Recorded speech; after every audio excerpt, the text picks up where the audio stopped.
안녕하세요. 드디어 14주차 마지막 수업입니다. 한 학기 동안 정말 수고 많으셨습니다. 오늘은 이 과목의 대미를 장식할 가장 핫한 주제를 다룹니다.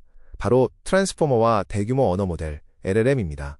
지난 12, 13주차에 RNN, LSTM, GRU를 배웠죠. 순차적으로 데이터를 처리하면서 기억을 유지하는 구조였는데요. 오늘은 이 RNN 계열의 한계를 극복한 완전히 새로운 패러다임을 소개합니다. 챗GPT, 클로드, 멜트 같은 모델들이 어떤 원리로 작동하는지 오늘 수업을 듣고 나면 그 뼈대를 이해하실 수 있습니다. 오늘의 학습 목표는 4가지입니다. 첫째, 어텐션 메커니즘의 퀘리 키 밸류 구조를 이해합니다. 지난주 마지막에 잠깐 예고했던 내용인데요. 오늘 본격적으로 들어갑니다. 둘째, 트랜스포머의 셀프 어텐션과 멀티 헤드 어텐션을 설명할 수 있습니다. 왜 이 구조가 RNN을 대체했는지 그 이유를 알게 됩니다.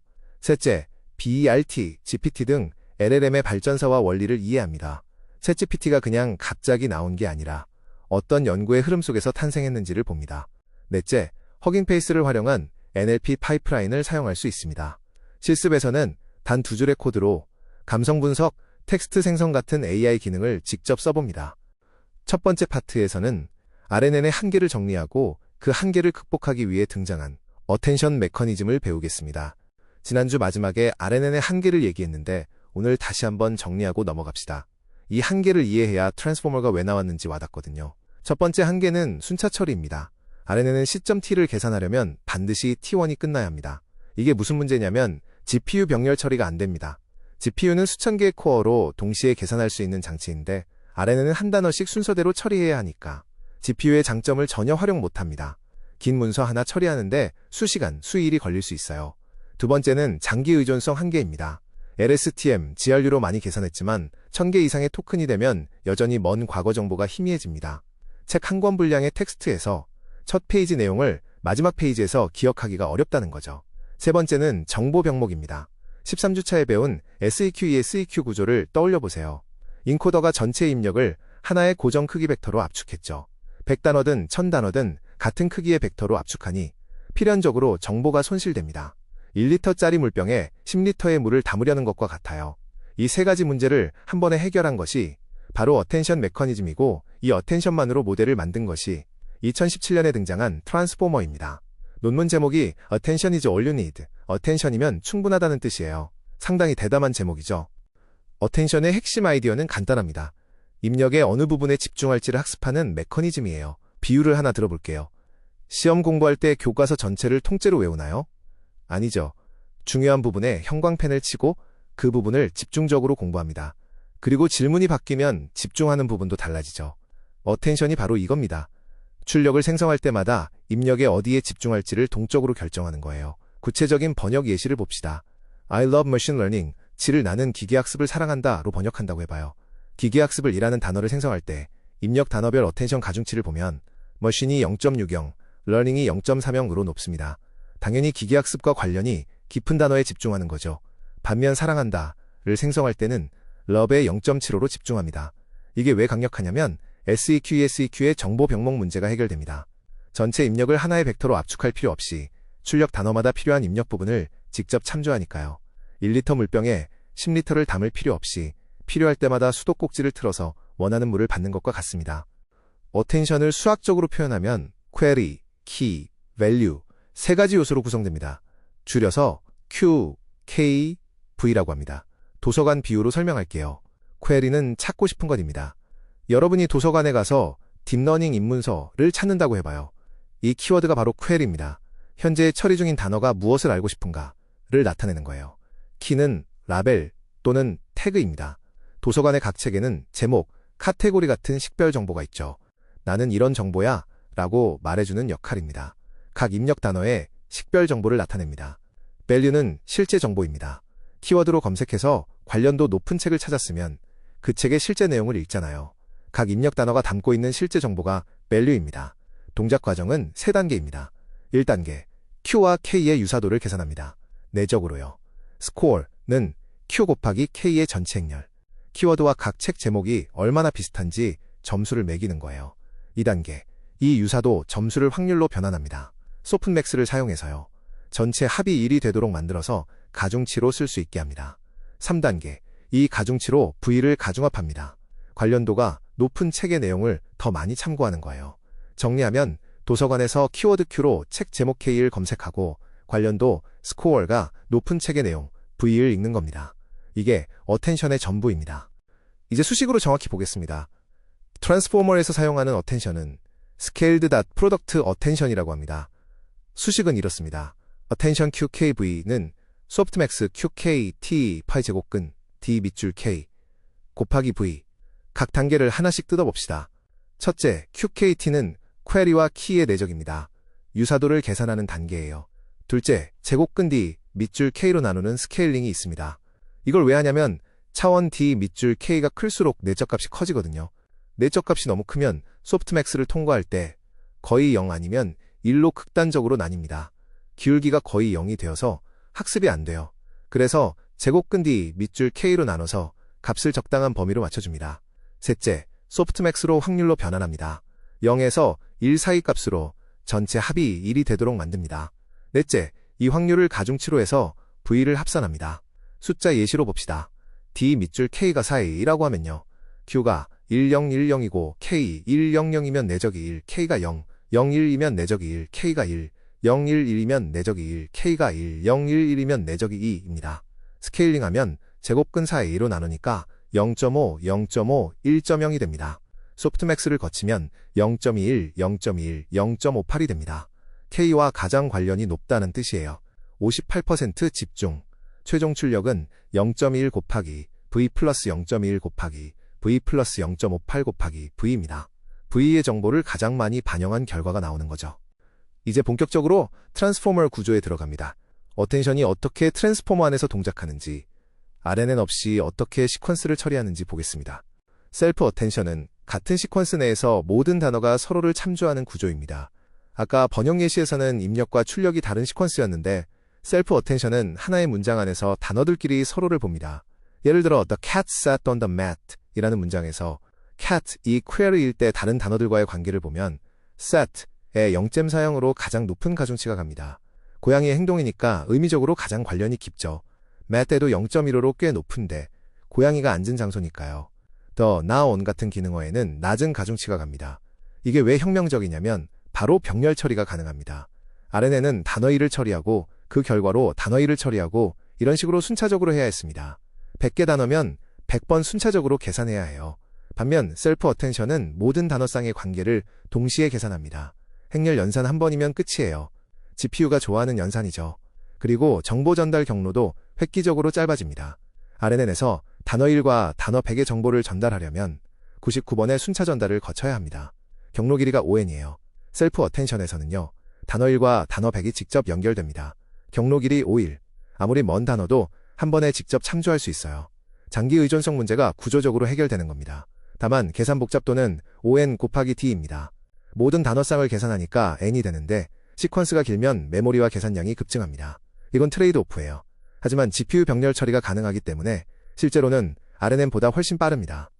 셀프 어텐션을 하나만 쓰면 한 가지 관점에서만 관계를 포착합니다. 하지만 언어에는 문법적 관계, 의미적 관계, 지시적 관계 등 다양한 관계가 동시에 존재하죠. 그래서 여러 개의 어텐션을 병렬로 돌립니다. 이것이 멀티헤드 어텐션입니다. 비유를 들어볼게요. 영화 평론입니다. 평론가 1은 연기력에 주목하고 평론가 2는 스토리에 주목하고 평론가 3은 영상미에 주목합니다. 각각 다른 관점에서 분석한 후에 종합하면 영화에 대해 훨씬 풍부한 이해가 가능하죠. 멀티헤드 어텐션도 마찬가지입니다. 수식을 봅시다. 각 헤드 i에서 QKV에 각각 다른 가중치 행렬을 곱해서 독립적으로 어텐션을 수행합니다. 헤드 밑줄 i는 attention, QW 밑줄 IQ, KW 밑줄 IK, VW 밑줄 IV, 그리고 모든 헤드의 결과를 합칩니다. 멀티헤드는 concat, 헤드 밑줄 1, 헤드 밑줄 H, 곱하기 WO, 일반적으로 H는 8개 또는 12개를 씁니다. 예를 들어 모델 차원이 512이고 헤드가 8개면 각 헤드는 512 나누기 8은 64차원에서 독립적으로 어텐션을 수행합니다. 8개 헤드의 결과를 합치면 concat, 다시 512차원이 됩니다. 계산량이 늘어나지 않냐고요? 단일 512차원 어텐션이나 8개 64차원 어텐션이나 총 계산량은 비슷합니다. 하지만 표현력은 훨씬 풍부해져요. 공짜 점심은 아니지만 매우 효율적인 점심인 셈이죠. 여기서 한 가지 큰 문제가 있습니다. 셀프 어텐션은 순서 정보가 없어요. RNN은 순차적으로 처리하니까 자연스럽게 순서가 반영됐는데 셀프 어텐션은 모든 쌍을 동시에 보니까 나는 너를 사랑한다 와 너를 나는 사랑한다의 셀프 어텐션 결과가 동일합니다. 단어 집합이 같으니까요. 하지만 이 두 문장은 의미가 다르죠. 주어가 다르니까요. 해결 방법은 위치 정보를 별도로 추가하는 것입니다. 입력 임베딩에 위치 인코딩을 더해줍니다. 트랜스포머에서는 sin, 코사인 함수를 씁니다. p, pios 2i, 는 sin pios 버하만 2i g이래. p, pios 2i 플러스 1, 는 cos 버하만 2i g이라. 수식이 좀 복잡해 보이는데 직관적으로 이해하면 됩니다. 각 위치마다 고유한 파동 패턴을 만들어냅니다. 마치 각 자리에 고유한 지문을 찍어주는 거예요. 그리고 사인과 코사인의 특성 덕분에 상대적 위치 관계도 학습할 수 있습니다. 세 번째 단어와 다섯 번째 단어의 거리는 이 같은 관계를 파악할 수 있다는 뜻이에요.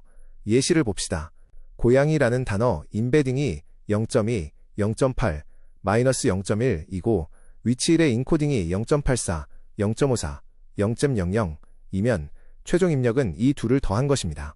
같은 고양이라도 위치 1에 있을 때와 위치 5에 있을 때 다른 벡터가 됩니다. 이렇게 해서 트랜스포머는 병렬 처리의 장점을 유지하면서도 순서 정보를 놓치지 않습니다. 이제 지금까지 배운 요소들을 조합해서 트랜스포머의 전체 구조를 보겠습니다.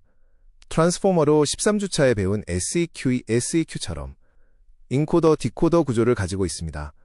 하지만 RNN 대신 어텐션으로만 구성되어 있어요. 먼저 인코더를 봅시다. 입력을 임베딩하고 위치 인코딩을 더합니다. 그 다음 인코더 블록을 n번 반복합니다. 보통 n는 6이에요. 각 인코더 블록 안에는 멀티헤드 셀프 어텐션, 잔차 연결과 레이어 정규화, 피드포워드 네트워크, 그리고 또 잔차 연결과 레이어 정규화가 있습니다. 잔차 연결은 11주차에 배운 레즈넷에서 나온 개념이죠. 입력을 출력에 더해주는 스킵 커넥션입니다. 레이어가 깊어져도 기울기가 안정적으로 전달되게 해줍니다. 인코더의 역할은 입력 시퀀스를 풍부한 표현으로 변환하는 것입니다. 모든 단어가 서로를 참조하면서 문맥을 파악합니다. 다음으로 디코더를 봅시다. 디코더 블럭도 n번 반복합니다. 그런데 인코더보다 구성 요소가 하나 더 있어요. 마스크드 멀티 헤드 셀프 어텐션이 먼저 오는데 여기서 마스크드란 미래 토큰을 볼 수 없게 가린다는 뜻입니다. 번역할 때 아직 생성하지 않은 단어를 미리 볼 수는 없으니까요. 그 다음에 크로스 어텐션이 있습니다. 인코더의 출력을 키와 밸류로 사용하고 디코더의 현재 상태를 퀘리로 사용합니다. 입력 문장의 어느 부분에 집중할지를 결정하는 거예요. 아까 번역 예시에서 기계학습을 생성할 때 머신에 집중하는 것이 바로 이 크로스 어텐션의 역할입니다. 마지막으로 피드포워드 네트워크가 오고 각 단계마다 잔차 연결과 레이어 정규화가 붙습니다. 트랜스포머의 핵심 구성 요소를 정리해봅시다. 셀프 어텐션, 모든 단어쌍의 관계를 병렬로 계산합니다. 장거리 의존성을 직접 포착하죠. 멀티헤드, 여러 관점에서 동시에 어텐션을 수행합니다. 풍부한 표현력을 확보합니다. 위치 인코딩 순서 정보를 사인 코스로 인코딩합니다. 어떤 단어가 어디에 있는지 구분 가능하게 해줍니다. 잔차 연결 레즈넷과 동일한 원리입니다. 입력을 출력에 더해서 깊은 모델에서도 학습이 안정적이에요. 레이어 노멀라이제이션, 각 층의 출력을 정교화합니다. 학습 안정화와 빠른 수렴을 돕습니다. 피드 포워드 네트워크, 2층 MLP입니다. 확장했다가 축소하는 구조로 비선형 변환을 추가합니다. 이 6가지 레고 블록으로 트랜스포머가 조립됩니다. 각각은 이전 주차에서 이미 배운 개념들이에요. 새로운 건 셀프 어텐션과 멀티헤드 정도이고 나머지는 익숙한 도구들의 조합입니다. 세 번째 파트에서는 트랜스포머를 기반으로 한 대규모 언어 모델 LLM의 발전 역사를 살펴보겠습니다. 트랜스포머라는 엔진 위에 BRT, GPT 같은 다양한 자동차가 만들어진 이야기입니다. BRT는 2018년에 구글이 발표한 모델입니다. Bidirectional Encoded Representations from Transformers의 약자예요. 핵심은 트랜스포머의 인코더만 사용한다는 것입니다. 디코더 없이 인코더만요. BRT의 학습 방법이 아주 참신합니다. 두 가지 사전 학습 방법을 씁니다. 첫째, Masked Language Model, 줄여서 MLM입니다. 입력 단어의 15%를 ASCII라는 특수 토큰으로 가립니다. 그리고 가려진 단어가 뭐였는지 맞추는 학습을 합니다. 나는 액시를 먹었다. 여기서 MASK에 들어갈 단어가 뭘까? 사과, 밥, 빵 같은 답을 맞추는 거죠. 이렇게 하면 양방향 문맥을 모두 활용합니다.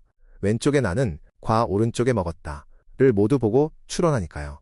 둘째, Next Sentence Prediction, NSP입니다. 두 문장을 주고 이 둘이 실제로 연속된 문장인지 판별합니다. 문장 간의 관계를 이해하는 능력을 학습합니다. BERT의 스펙을 보면 BERT 베이스는 12층, 768차원, 12개 헤드로 1.1억 파라미터, BERT Large는 24층, 1024차원, 16개 헤드로 3.4억 파라미터입니다. 사용 방법은 두 단계입니다. 먼저 대규모 텍스트로 사전 학습을 합니다. 이건 수일이 걸립니다. 그 다음 특정 태스크, 예를 들어 분류나 QA에 파인 튜닝합니다. 이건 수시간이면 됩니다. BERT는 NLP의 ImageNet Moment라고 불립니다. 11주차에서 ImageNet로 사전 학습한 CNN을 전이 학습했던 것처럼 BERT도 대규모 텍스트로 사전 학습한 다음 다양한 NLP 태스크에 전이 학습하는 거예요. 발표 당시 거의 모든 NLP 벤치마크에서 1위를 차지했습니다. BERT가 인코더만 썼다면 GPT는 반대로 트랜스포머의 디코더만 사용합니다. Generative Pre-trained Transformer의 약자입니다. 학습 방법은 다음 토큰 예측입니다. Auto-regressive 방식이라고 해요. 나는 학교에 다음에 올 단어는 오른쪽 화살표 간다. 오늘 날씨가 다음에 올 단어는 오른쪽 화살표 좋다. 이렇게 다음 단어를 맞추는 학습을 반복합니다. GPT의 발전 과정을 보면 규모의 성장이 놀랍습니다. GPT-1은 2018년에 1.17억 파라미터로 시작했습니다. GPT-2는 2019년에 15억, 약 13배. GPT-3는 2020년에 1750억, 또 100배 이상. GPT-4는 2023년에 추정 수조 파라미터입니다. 이걸 스케일링 법칙이라고 합니다. 모델과 데이터를 크게 만들면 성능이 계속 향상된다는 발견입니다. BERT와 GPT를 비교해 봅시다. BERT는 인코더 기반이라 양방향으로 문맥을 봅니다. 이해, 언더스탠딩에 강합니다. 분류, QA, 개체명 인식 같은 태스크에 잘 맞아요. 하지만 파인 튜닝이 필수입니다. GPT는 디코더 기반이라 한 방향, 왼쪽에서 오른쪽으로 봅니다. 생성, 제너레이션에 강합니다. 텍스트를 만들어내는 것이 본질이니까요. 그리고 퓨샷, 지로샷이 가능합니다. 예시를 몇 개만 보여주면 새로운 태스크를 수행해요. 요즘 트렌드는 GPT 스타일이 우세합니다. 규모를 충분히 키우면 이해와 생성 모두 가능하다는 것이 밝혀졌기 때문이에요. LLM의 발전 흐름을 타임라인으로 정리합시다. 2017년 트랜스포머가 등장합니다. Attention is all you need. 논문 하나가 모든 것을 바꿨어요. 2018년 BERT와 GPT-1이 동시에 등장합니다. 같은 트랜스포머를 기반으로 하지만 하나는 인코더, 하나는 디코더를 선택한 거죠. 2019년 GPT-2가 15억 파라미터로 나옵니다. 텍스트 생성 능력이 너무 좋아서 오픈AI가 처음에 공개를 거부했을 정도입니다.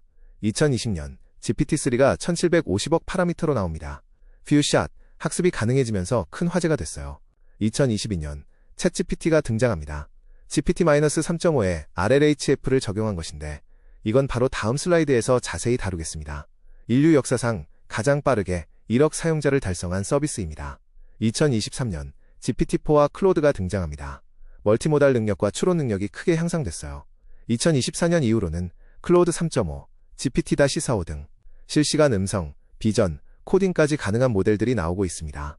불과 7년 만에 이 엄청난 발전이 이루어진 겁니다. 여러분은 이 혁명의 한가운데에 있는 거예요. 챗GPT가 왜 그렇게 잘 대화하는지 그 비결을 살펴봅시다. 챗GPT는 GPT-3.5 플러스 RLHF입니다. RLHF는 Reinforcement Learning from Human Feedback, 인간의 피드백으로부터의 강화학습이라는 뜻이에요. 3단계 학습 과정을 거칩니다. 1단계 사전학습입니다. 인터넷의 방대한 텍스트로 다음 토큰 예측을 학습합니다. 수조 개의 토큰, 수천 개의 GPU, 수개월이 걸립니다. 2단계에서 언어의 기본기를 쌓습니다.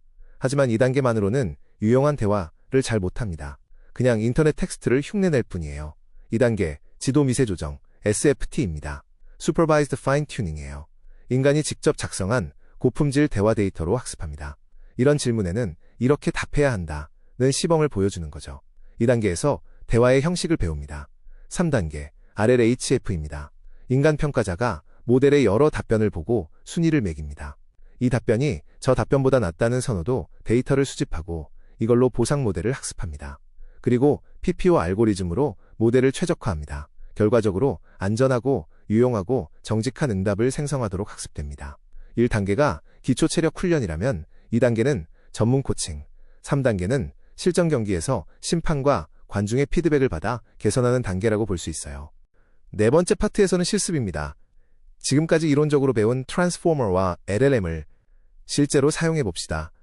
허깅페이스라는 플랫폼을 이용하면 놀라울 정도로 간단하게 AI 기능을 사용할 수 있습니다.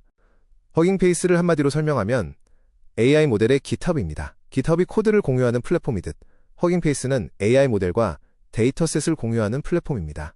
제공하는 것들을 보면 트랜스포머스 라이브러리에 수천 개의 사전학습 모델이 있고 데이터셋 라이브러리에 수만 개의 데이터셋이 있습니다. 마들헙에서 모델을 공유하고 다운로드할 수 있고 스페이시스에서 데모 앱을 호스팅할 수 있습니다. 가장 핵심적인 기능은 파이프라인입니다. 단 두 줄로 AI 기능을 사용할 수 있어요. 지원하는 태스크를 보면 감성 분석, 텍스트 요약, 텍스트 생성, 질의응답, 번역, 개체명 인식, 이미지 분류 등 정말 다양합니다. 앞으로 보게 될 코드들이 얼마나 간단한지 직접 확인해 보세요. 첫 번째 실습은 감성 분석입니다. 12주차의 LSTM으로 IMDb 감성 분류를 직접 구현했었죠. 데이터 전처리, 임베딩, 모델 설계, 학습 루프, 꽤 많은 코드를 작성했습니다. 허깅페이스로는 이렇게 합니다. From Transformers, Import, Pipeline Sentiment는 Pipeline, Sentiment, Analysis. 끝입니다. 이 두 줄로 감성 분석 모델이 준비됩니다. 처음 실행할 때 사전 학습된 모델이 자동으로 다운로드돼요. 사용은 더 간단합니다. Result는 Sentiment, I love this movie. It was absolutely fantastic. 결과는 Positive, 0.9998이 나옵니다. 부정적인 문장을 넣으면 Result는 Sentiment, This was the worst experience of my life. Negative, 0.999가 나오죠. 여러 문장을 한 번에 처리할 수도 있습니다. 리스트로 넣으면 됩니다. The food was delicious. 오른쪽 화살표 Positive, 0.9998. Terrible service, never coming back. 오른쪽 화살표 Negative, 0.9987. It was okay, nothing special. 오른쪽 화살표 Positive, 0.6543. 마지막 문장은 약한 긍정으로 나오는데 그냥 괜찮았다는 어떻게 보면 애매한 표현이잖아요. 그래서 확신도가 65% 정도로 나오는 겁니다. 12주차에 직접 만들었던 LSTM 감성 분류기를 떠올려 보세요. 수백 줄의 코드가 두 줄로 대체된 겁니다. 물론 내부 원리를 이해하는 것이 중요하기 때문에 직접 구현해본 경험은 매우 가치 있습니다. 다음은 텍스트 요약과 텍스트 생성입니다. 먼저 요약입니다. Summarizer는 파이프라인, Summarization으로 파이프라인을 만들고 긴 영어 기사를 넣습니다. AI의 발전에 대한 문단인데요. max 밑줄 length는 50, min 밑줄 length는 10으로 설정하면 적절한 길이로 요약해줍니다. 원래 100 단어가 넘는 텍스트가 핵심만 추려서 2에서 3줄로 줄어듭니다. AI has made remarkable progress. Deep learning has been influential in image recognition and NLP. 이런 식으로요. 이게 내부적으로는 트랜스포머 인코더가 전체 텍스트를 이해하고 디코더가 핵심만 추려서 새로운 문장을 생성하는 겁니다. 오늘 앞에서 배운 인코더 디코더 구조가 바로 이렇게 쓰이는 거예요. 다음은 텍스트 생성입니다.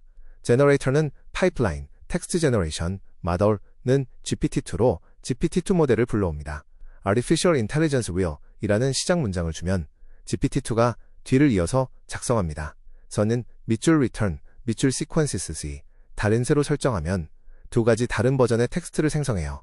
매번 다른 결과가 나올 수 있습니다. GPT-2가 다음 단어를 확률적으로 선택하기 때문이에요. 앞에서 배운 다음 토큰 예측을 반복해서 문장을 자동 완성하는 겁니다. 이 GPT-2가 15억 파라미터짜리인데 챗GPT는 이것의 100배 이상 큰 모델입니다. 규모가 커지면 얼마나 능력이 좋아지는지 감이 오시죠? 질의응답 파이프라인은 좀 특별합니다. 문맥, 컨텍스트를 주고 그 안에서 답을 찾는 방식이에요. 칸은 파이프라인, question answering, PyTorch에 대한 설명 텍스트를 컨텍스트로 주고 Who developed PyTorch? 라고 물으면 Meta AI라고 답합니다. 정확도 0.98이에요. When was it released? 라고 물으면 2016이라고 답합니다. 이건 BRT 계열 모델이 하는 일입니다. 문맥을 읽고 이해해서 질문에 해당하는 부분을 정확히 찾아내는 거예요. 셀프 어텐션이 질문과 문맥 사이의 관련 부분을 연결하는 겁니다. 번역도 마찬가지로 간단합니다. Translator는 Pipeline, Translation 밑줄 EM 밑줄, to 밑줄 FR, model는 헬싱키 NLP 오프스 MT, ENFR, 영어를 프랑스어로 번역하는 모델을 불러옵니다. Deep Learning is amazing을 넣으면 프랑스어 번역이 나옵니다. 개체명 인식, NER도 해볼 수 있어요.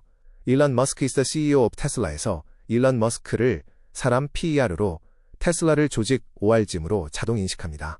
이 모든 기능이 파이프라인 한 줄로 시작됩니다. 내부는 모두 트랜스포머 기반 모델이에요. 오늘 배운 Self Attention, Multi-Head Attention이 이 모든 기능의 엔진인 겁니다. 마지막 파트입니다. 최신 AI 연구 트렌드와 AI가 로보틱스와 어떻게 융합되고 있는지, 그리고 여러분의 미래 진로에 대해 이야기하겠습니다. 최신 AI 연구 트렌드를 4가지로 정리해보겠습니다. 첫째, 멀티모달 AI입니다. 텍스트만 처리하던 시대를 넘어서 텍스트, 이미지, 음성을 동시에 이해하는 모델이 나오고 있어요. GPT-4 비전이나 클로우드 3.5 비전 같은 모델이 대표적입니다. 11주차에 배운 CNN과 오늘 배운 트랜스포머가 합쳐진 거예요. 둘째, 로보틱스와 LLM의 결합입니다. 자연어로 로봇에게 명령을 내리면 로봇이 행동하는 연구입니다. 테이블 위에 빨간 컵을 집어서 싱크대에 놓아줘. 이런 자연어 명령을 이해하고 실행하는 거예요. 구글의 세이컨, RT2 같은 프로젝트가 있습니다. 셋째, AI 에이전트입니다. LLM이 단순히 텍스트를 생성하는 것을 넘어서 웹 검색, 코드 실행, 의사결정을 스스로 하는 시스템입니다. 도구를 사용할 줄 아는 AI라고 할 수 있어요. 넷째, 합성 데이터와 시뮬레이션입니다. AI가 학습에 필요한 데이터를 스스로 생성하고 시뮬레이션 환경에서 학습한 후 현실에 적용하는 방식입니다. 데이터 수집의 한계를 극복하는 접근법이에요.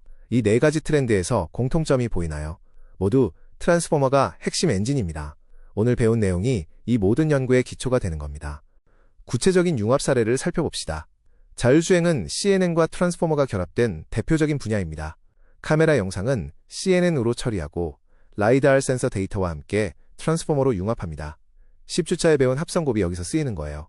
테슬라 FSD, 웨이모 같은 서비스가 이 기술을 씁니다. 로봇 매니퓰레이션은 강화학습과 시뮬레이션을 활용합니다.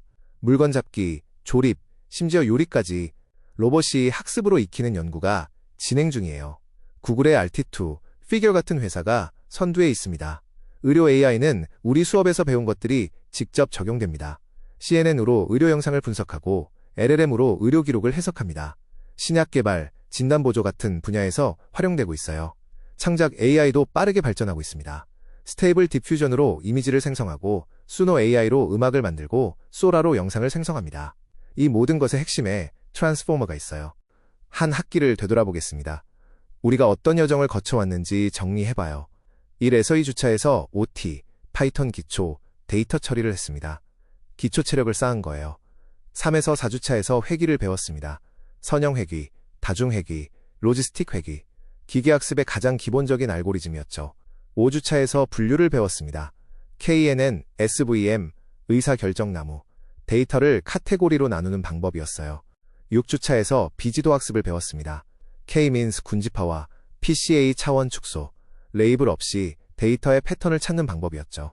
7에서 8주차에서 신경망의 기초를 배웠습니다. 퍼셉트론, MLP, 그리고 중간고사.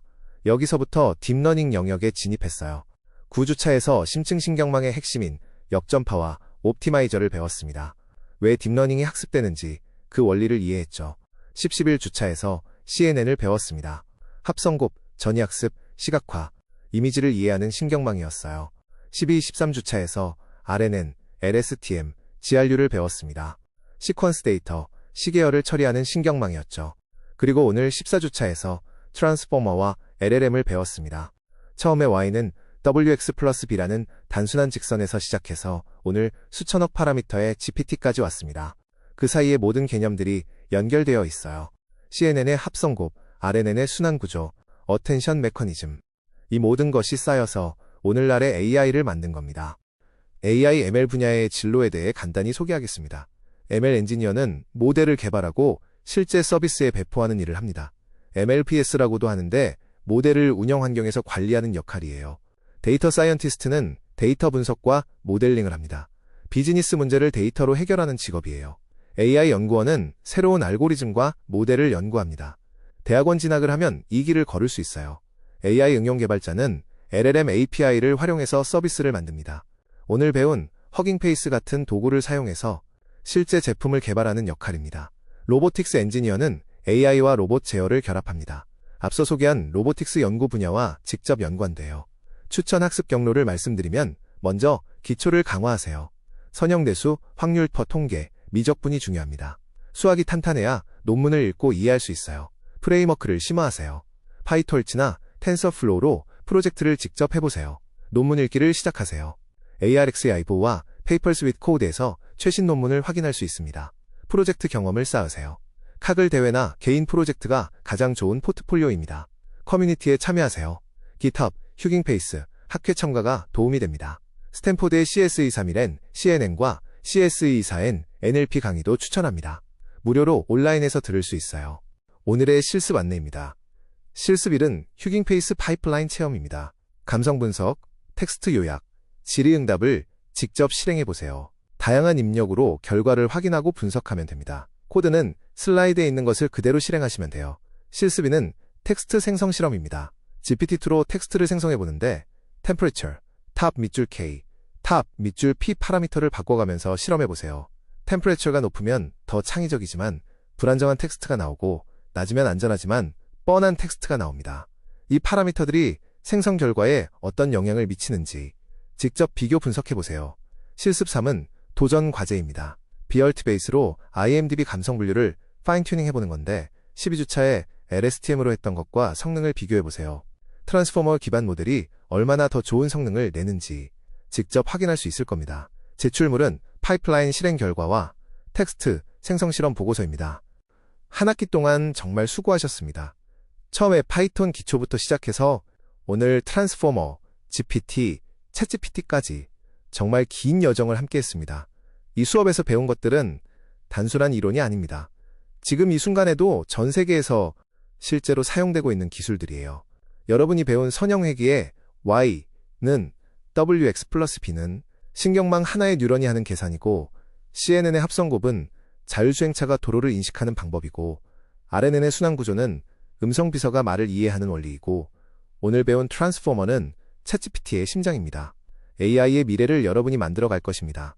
이 수업이 그 출발점이 되었기를 바랍니다. 마지막 Q&A 시간입니다.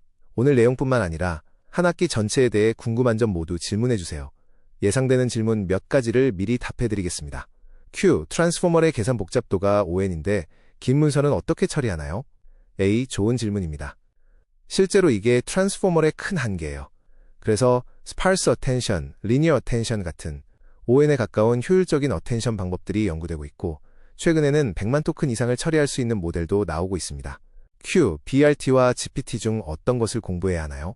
A. 둘 다 이해하는 것이 좋지만 현재 트렌드를 고려하면 GPT 스타일, 즉 디코더 기반 모델을 좀 더 깊이 공부하시는 것을 추천합니다.